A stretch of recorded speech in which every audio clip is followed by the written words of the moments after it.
رہنما P T I barrister Ali Zafar نے بانی چیئرمین کے خلاف کیسز اور ٹرائل کو ڈرامہ قرار دے دیا۔ کہتے ہیں سزا دینے کی جلدی میں آئین اور قانون کی خلاف ورزی کی گئی ہے۔ یہ سزا جلد معطل ہو جائے گی۔ تو کر دی، بڑی جلدی تھی سزا دینے کی۔ ابھی تک آرڈر نہیں آئے دونوں کیسوں میں، نہ پہلا کیس نہ یہ توشہ خانہ والا کیس۔ ہم نے اپلیکیشن دی تھی، کل ہی دی تھی ہائی کورٹ میں، جس میں یہ ریکویسٹ کی تھی کہ چونکہ ہمارا کراس ایگزامینیشن جرا کرنے کا حق جو ہے وہ ختم کر دیا ہے توشہ خانہ صاحب کے جو جج صاحب تھے جو کیس سماعت کر رہے تھے۔ ابھی صبح جب ادھر آیا اطلاع وہاں پہنچی کہ ہم نے یہ اپلیکیشن ہے اور ہو سکتا ہے آج فکس کر دیں، تو وہ انہوں نے صبح ہی آرڈر اناؤنس کر دیا۔ ایک بہت ضروری چیز ہوتی ہے کہ آپ ایک بیان قلم بند کرتے ہیں، اس بیان کے جو اکیوزڈ جو ہوتا ہے، ملزم جو ہوتا ہے، اس کا بیان اگر قلم بند نہیں کریں گے تو آپ ججمنٹ یا فیصلہ اناؤنس نہیں کر سکتے۔ ابھی تک بیان نہیں دیے گئے تھے، صبح بھی نہیں دیے گئے، ان کے بغیر ہی ججمنٹ اناؤنس کر دی۔ ایک اپلیکیشن فائل کر رہے ہیں کہ ہمیں آرڈر کی کاپی دی جائے، اور نمبر 2 ہم فائل کریں گے اپیل، اور اپیل میں ہم یہ جو کنوکشن ہے اور جو سزا ہے اس کی سسپینشن بھی مانی۔ کیا ہے رہنما تحریک انصاف بیرسٹر گوہر نے بہت مشکور ہے آپ کے وقت کے۔ گوہر صاحب کہیے گا، یہ فیصلہ آج آیا ہے، گزشتہ روز بھی فیصلہ آیا، اور آج اب توشہ خانہ ریفرنس میں بھی 14 سال کی سزا ہے، کس طرح دیکھ رہے ہیں اس فیصلے کو، اور آگے کی اب لیگل آپشنز کیا ہیں آپ کے پاس؟ اور ہم اس کو چیلنج کریں گے، اس کے خلاف اپیل لائی کرتا ہے اسلام آباد ہائی کورٹ میں، اور اسلام آباد ہائی کورٹ میں اس کو چیلنج کریں گے، اور چیلنج کریں گے تو انشاءاللہ تعالی ہمیں امید ہے کہ فیصلہ نہیں رہے گا۔ لیکن اس بات سے ضرور افسوس ہو رہا ہے کہ عدلیہ کو استعمال کیا جا رہا ہے سیاسی انتقام لینے کے لیے، اور ایک بندے کو خوش کرنے کے لیے، اور ایک کو وکٹمائز کرنے کے لیے۔ اس لیے تو میں سمجھتا ہوں آج کے بعد اگر لوگ کہیں گے کہ عدلیہ 130 کے بجائے 260 نمبر پہ ہونا چاہیے تو برا نہیں ہوگا، کیونکہ ہم بار بار عدلیہ کے سامنے اس بات کا شکوہ کرتے رہے، اور ہم یہ عدلیہ کے نوٹس میں لاتے رہے کہ ہمارے ساتھ ظلم زیادتی ہو رہی ہے اور ہمیں سارے حق دفاع سے محروم کیا جا رہا ہے۔ قطع کلامی کی معذرت، یہ کہیے گا کہ آج کے فیصلے میں آپ سکم کیا دیکھ رہے ہیں، کیا مسئلے آج کے فیصلے میں آپ کے مطابق؟ دیکھیے، اس میں ہر ایک سکم ہے۔ پہلی بات تو یہ ہے کہ جو گواہ آئے تھے ان پہ کراس ایگزامینیشن نہیں دیا گیا، اور کراس ایگزامینیشن اس وقت میں نہیں دیا گیا کہ اس سے پہلے ہر تاریخ پہ موجود تھے، اس دن بھی وکیل موجود ہے۔ وکیل کے موجود کے ہوتے ہوئے بس کبھی ہسٹری میں نہیں سنا کہ آپ کہے میں نے آپ کا کراس ایگزامینیشن ختم کیا۔ اس کے بعد ہمارا جو آج کا اسٹیٹمنٹ ریکارڈ ہو رہا تھا، تو آج ہی اسٹیٹمنٹ ریکارڈ ہونا تھا جس میں ہم نے کہا تھا کہ ہم گواہ لے کے آئیں گے، اس کا بھی انتظار نہیں کیا گیا اور جج صاحب نے فیصلہ دے دیا۔ دوسری بات اس کے ساتھ سب سے بڑی اہم بات یہ ہے کہ اگر ہم گواہ لانا چاہتے تو اس رائٹ کو کیسے کیا، اور کلوزنگ آرگومنٹس کی طرف بھی نہیں چلا گیا۔ یہ تو توشہ خانہ کا ایک نیا ورژن آیا کہ کلوزنگ آرگومنٹس کے بغیر بھی آپ فیصلے دے رہے، اور سب سے بڑی بات یہ ہے کہ بشرا بی بی کو کس بات پہ سزا آپ دے رہے ہیں؟ بشرا بی بی کے نام تو نہ گفٹ آئے، نہ بشرا بی بی نے گفٹ ریسیو کیے، نہ بشرا بی بی کے نام رسید ہے، نہ بشرا بی بی نے پیسے دیے، نہ اس کے پیسے بشرا بی بی کے اکاؤنٹ میں آئے۔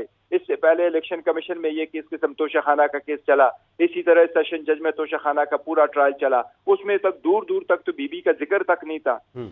خان صاحب کو جس وقت آپ نے کنوکٹ کروایا اور کہا کہ یہ آپ نے ڈکلیئر نہیں کیے، اس وقت کیا تھا؟ کیا بی بی کے نام کوئی ایک رسید موجود تھی؟ کیا بی بی نے کوئی ایک اکاؤنٹ میں پیسے ڈالے تھے؟ کیا بی بی کے نام کوئی ایک ٹیکس کٹا ہوا تھا؟ کیا بی بی کے گھر میں کوئی ایک اماؤنٹ آئی ہوئی تھی؟ کیا کسی ایک سربراہ نے بی بی کو کوئی گفٹ دیا ہوا ہے؟ آپ نے صرف اس کو کنوکٹ اس لیے کیا کہ دنیا کے مقبول ترین لیڈر کو آپ ذہنی طور پر پریشر اور دباؤ ملائیں۔ یہ چاہ رہے ہیں کہ وہ ٹوٹ نہیں رہے، تو اسی طریقے سے گھر میں اٹیک کرو تاکہ ٹوٹ جائے۔ اس لیے میں کہہ رہا ہوں کہ عدلیہ استعمال کیا جا رہا ہے۔ گوہر خان صاحب، ایک تو یہ ہے نا کہ آپ 342 کے اسٹیٹمنٹ کو جواز بنائیں گے اور اسلام آباد ہائی کورٹ سے رجوع کریں گے، لیکن جو دوسری طرف سے دخازہ کی جانب سے، پروسیکیوشن کی جانب سے جو دلیل سامنے رکھی گئی تھی اس ساری کارروائی کے دوران، وہ یہ تھی کہ آپ کے وکلاء کی جانب سے کوآپریشن نہیں کی گئی اور دستاویزات کا ثبوت نہیں سامنے رکھا۔ کس چیز کی کوآپریشن چاہیے؟ کس چیز کی کوآپریشن ہو؟ قانون میں لکھا ہوا ہے کہ 6 مہینے میں ٹرائل کمپلیٹ ہوگا، ڈیلی بیسس پہ ہم کورٹ میں جاتے ہیں، اتنی جلدی کس بات کی؟ خاص کر وہ کون سی ڈیٹ ہے جس پہ ایکیوز حاضر نہیں ہوا ہے، جس پہ بشرا بی بی حاضر نہیں ہوئی ہے؟ کون سی ڈیٹ ہے جس پہ اس کا وکیل حاضر نہیں ہوا ہے؟ ایک نہیں، کئی وکیل موجود تھے۔ جو حق دفاع آپ نے چینا، آپ نے اس وقت چینا کہ جب اس کے 2 وکیل موجود ہیں، وہ آپ کو کہہ رہے ہیں ہم کراس کر رہے ہیں، آپ پھر بھی کہہ رہے ہیں کہ نہیں کراس کی ضرورت نہیں، آپ نے اس کو بند کر دیا۔ پھر یہ عدالت، اس عدالت کے لیے کس نے کیا؟ اسلام آباد ہائی کورٹ نے تو سائفر کیس میں جو یہ کہہ رہے تھے سیکیورٹی انوالو ہے، وہ کیس کوائش ہوا ہے، اور اس میں ڈائریکشن دی گئی کہ آپ جیل ٹرائل نہیں کر سکتے، یہ جیل میں انکلوڈ تھا۔ وہ ججمنٹ ابھی تک آئی نہیں ہے اسلام آباد ہائی کورٹ والی۔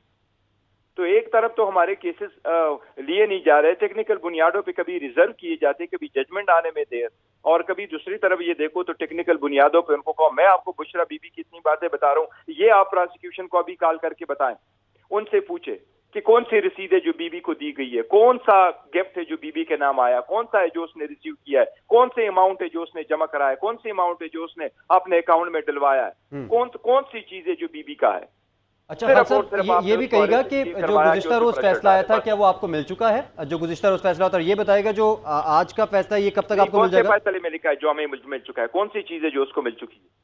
جو کل فیصلہ ڈال ابھی تک کچھ نہیں ملا آپ کو، اور آج کا جو فیصلہ ہے کب تک ملنے کا آپ کو امکان ہے، آپ کو بتایا گیا اس بارے میں؟ یہ تو جج صاحب نے پتہ نہیں اپنے پاس رکھا ہوگا، ابھی تک تو اس نے 342 کی اسٹیٹمنٹ پہ دستخط نہیں دیے تھے۔ ٹھیک ہے بیرسٹر گوہر صاحب، یہ بتائے گا کہ جو رائٹ آف کراس ایگزامینیشن کی آپ بات کر رہے ہیں، اگر آپ اس کو لے کر چیلنج بھی کرتے ہیں تو کل بھی جیسے آپ نے کہا کہ آپ کو عدلیہ سے بہت امید ہے اور ابھی بھی امید ہے، تو آپ اس امید کو کیا دیکھ رہے ہیں؟ مطلب کیا آپ سمجھتے ہیں کہ سرے سے یہ سزا ختم ہو جائے گی، اور آپ کا آگے کا لائحہ عمل کیا ہوگا؟ ہمیں تو جو کل ہم نے جو چیلنج کیا ہوا ہے، کل وہ کیس لگایا نہیں گیا، اور کل جو کیس ہم نے چیلنج کیا تھا کہ ہمارا حق دفاع ختم ہوا ہے، وہ کل لگا ہوا، ہم نے ہائی کورٹ میں کل فائل کیا ہوا ہے۔ اب اس کے بعد تو ہمارے پاس یہی رائٹ ہے کہ اس کو چیلنج کریں گے اور ہائی کورٹ میں ہی چیلنج کریں گے۔ یس، عدلیہ سے ہمیں امیدیں ہم لگائے بیٹھے ہیں، ہم دیکھتے ہیں، ہمیں مایوسی ابھی بہت ہو رہی ہے، لیکن ہمیں یہ بھی احساس ہے کہ عدلیہ ابھی ٹف سرکمسٹانسز میں اپنا فرائض انجام دے رہی ہے، لیکن پھر بھی ہمیں امید ضرور ہے انشاءاللہ تعالی جب اوپن کورٹ میں یہ سنا جائے گا تو انشاءاللہ تعالی کی جو جج صاحب نے میکسیمم سینٹنسیں دی ہے اور جتنا فائن کیا ہے جس کی مثال کبھی آپ کو نہیں ملے گی، تو امید ہے مجھے انشاءاللہ تعالی کہ ہماری کوٹل بھی ہو جائے گی اور ابیلے بھی جلدی ہو جائے گی۔ ٹھیک ہے بیرسٹر گوہر صاحب، یہ بھی بتائے گا کہ کل ایک فیصلہ آیا اور آج دوسرا، کیا سمجھتے تھے کہ یہ فیصلہ، جیسے کہ آپ کی جانب سے کہا گیا ہے، پی ٹی آئی کا موقف ہے کہ بہت جلد بازی کی گئی ہے، کیا سمجھتے ہیں کہ الیکشن کے بعد سنایا جانا چاہیے تھا، اور یہ پی ٹی آئی کے الیکشن کو متاثر کرے گا، یا پھر جیسے کہ آپ کی جانب سے کمپین چل رہی ہے کہ ظلم کا بدلہ ووٹ سے، تو یہ آپ کو سمپتھیز گین کرنے میں بھی مددگار ثابت ہوگا؟ نہیں، یہ لوگ جو بیسیکلی ان کی کوشش یہی ہے کہ الیکشن سے پہلے ڈیسیجن آ جائے تاکہ یہ لوگوں کو یہ بتا سکے کہ ہی از ناؤ گان، اور بول جائیں ہم آپ کو لک اپ کر دیں گے کچھ، otherwise you have to look for another venue, he is now gone and he is gone for 10 years اور 14 years، اور وہ کبھی آنے والے نہیں۔ لیکن عوام اس ہتھ کنڈوں میں ان کے نہیں آئے گی، عوام کو اعتماد اللہ پہ اور عدلیہ پہ، اور وہ یہی سمجھتے ہیں کہ یہ پولیٹیکل وکٹمائزیشن کی گئی ہے، اور انشاءاللہ تعالی خان صاحب آئیں گے اور جلد آئیں گے، اور انشاءاللہ he will be back۔ تو یہ انشاءاللہ ہمیں امید ہے ہمارے ووٹر اس سے ڈسپرس نہیں ہوں گے۔ دوسری بات ہے کہ عوام یہ بھی جان رہی ہے کہ یہ کیوں کر ایسے فیصلے کیے جا رہے ہیں۔ ایک کو آپ فیسیلیٹیٹ کر رہے ہیں، آپ ان کی بایومیٹرکس کرا رہے ہیں ایئرپورٹ پہ، آپ ان کو عدالت کے جیل کے بجائے عدالت لے کے آتے ہیں، ان کی ریڈ کارپٹ بچائی جا رہی ہے، اس کو لے کے جا رہے ہیں، آدھے گھنٹے میں ان کی کیسز وڈرا کروائے گئے نیب نے، اور وہ اربوں روپوں کیسز ختم کرائے، اور دوسری طرف آپ نے خان صاحب کو اور اس کی مسز کو سزائیں دلائی اور بالکل غیر قانونی طریقہ کار اڈاپٹ کرتے ہوئے سزائیں دلائی گئی، تو عوام یہ بھی جائے گی، اور عوام انشاءاللہ تعالی اپنا جو وہ ہے احتساب کرے گی عوام 8 تاریخ کو انشاءاللہ کیا جا رہا ہے۔ گوہر خان صاحب، ایک تو یہ ہے نا کہ آپ 342 کے اسٹیٹمنٹ کو جواز بنائیں گے اور اسلام آباد ہائی کورٹ سے رجوع کریں گے، لیکن جو دوسری طرف سے دخازہ کی جانب سے، پروسیکیوشن کی جانب سے جو دلیل سامنے رکھی گئی تھی اس ساری کارروائی کے دوران، وہ یہ تھی کہ آپ کے وکلاء کی جانب سے کوآپریشن نہیں کی گئی اور دستاویزات کا ثبوت نہیں سامنے رکھا گیا۔ کس چیز کی کوآپریشن چاہیے؟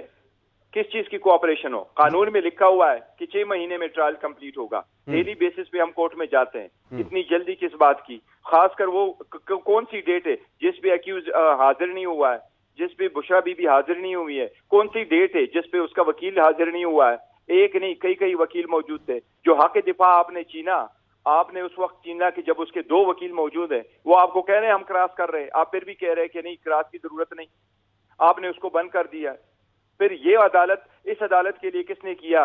اسلام آباد ہائی کورٹ نے تو سائپر کیس میں جو یہ کہہ رہے تھے سیکیورٹی انوالو ہے، وہ کیس سکواش ہوا ہے، اور اس میں ڈائریکشن دی گئی کہ آپ جیل ٹرائل نہیں کر سکتے، یہ جیل میں انکلوڈ تھا، وہ ججمنٹ ابھی تک آئی نہیں ہے اسلام آباد ہائی کورٹ والی۔ تو ایک طرف تو ہمارے کیسز لیے نہیں جا رہے، ٹیکنیکل بنیادوں پہ کبھی ریزرو کیے جاتے، کبھی ججمنٹ آنے میں دیر، اور کبھی دوسری طرف یہ دیکھو تو ٹیکنیکل بنیادوں پہ ان کو کہو، میں آپ کو بشرا بی بی کی اتنی باتیں بتا رہا ہوں، یہ آپ پراسیکیوشن کو ابھی کال کر کے بتائیں، ان سے پوچھے کہ کون سی رسید ہے جو بی بی کو دی گئی ہے, کون سا گفٹ ہے جو بی بی کے نام آیا, کون سا ہے جو اس نے ریسیو کیا ہے, کون سے اماؤنٹ ہے جو اس نے جمع کرایا ہے, کون سی اماؤنٹ ہے جو اس نے اپنے اکاؤنٹ میں ڈلوایا ہے, کون سی چیز ہے جو بی بی کا ہے.